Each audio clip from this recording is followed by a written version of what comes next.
Hello, I'm Rosie and this is my September TBR.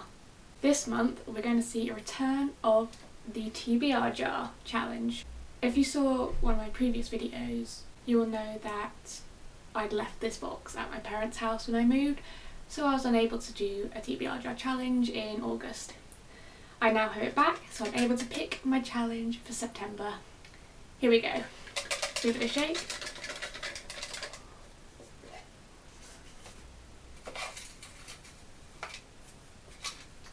Okay, what is it?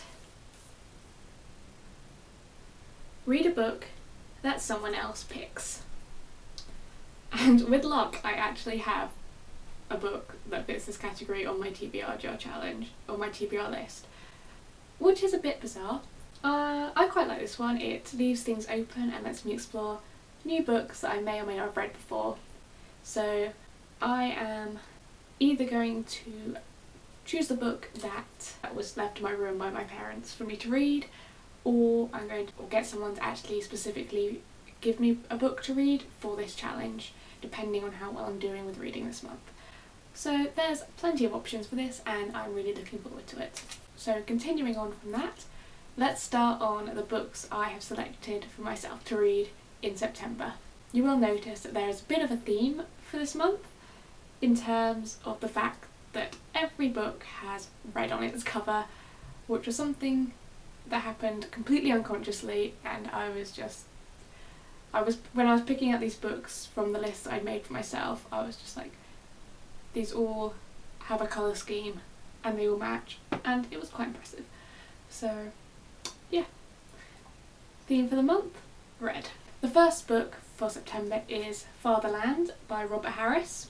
This was the book that was given to me to read by my parents, and everyone in my family has read this so far, hence the slightly used look of it. I've just started reading this, about 50 pages in, and it's set in a world where Hitler won the Second World War and conquered the majority of Europe.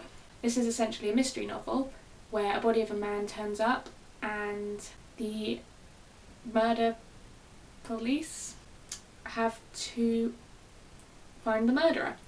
And this all happens a week before Adolf Hitler's 75th birthday, and according to the back there's a whole conspiracy behind it, and it all sounds fascinating, so I'm looking forward to reading it.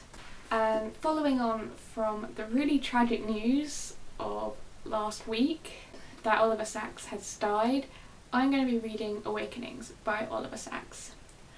Slightly unfortunate title, I realise, but another red book. This is I believe the first book he wrote. I read The Man Who Mistook His Wife for a Hat, which I really enjoyed, and as I studied psychology and I'm quite interested in that, I feel I'm going to quite enjoy this book. It's going to be non-fiction as well, so it gives a bit of a mix to the books I got selected for this month. But essentially it's about a number of patients who found themselves in a kind of catatonic state for set periods of time, and I'm not really sure the details because I don't know much about it, but it sounds quite fascinating.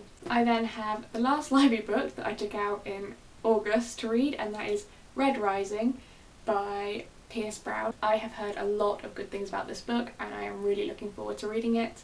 The whole concept sounds fascinating about people living in colony on Mars and the Reds being the kind of treated as slaves while the Golds rule over them, and I'm really looking forward to reading this. It sounds like it could be quite a good new series for me to get into. Lastly, I have Queen of the Tearling by Erica Johansson. I've been wanting to read this for ages. I even have the second book on my shelf because I just got too excited, and I love the cover so much, and I've heard a number of really good things about this series as well, so I am really looking forward to starting this. It's quite a big book, so it's probably going to be a weekend read because I can't really carry this around to work with me, but I'm really looking forward to reading this, and it's been too long since I bought this book for me to not have started it already. Those are the 4 to 5 books I am going to be reading this month, depending whether I have added another book for my TBR jar challenge or whether I just stick with Fatherland. I decided to keep a relatively small TBR for September because I'm working and there's quite a bit going on with my brother going off to university and life in general, so I'm not sure how much time I'm going to have to read, but I think that will be a reasonable number of things. Let me know what you think of these books, if you've read them, or if you have any other recommendations for me to read, and I will see you next time. Goodbye!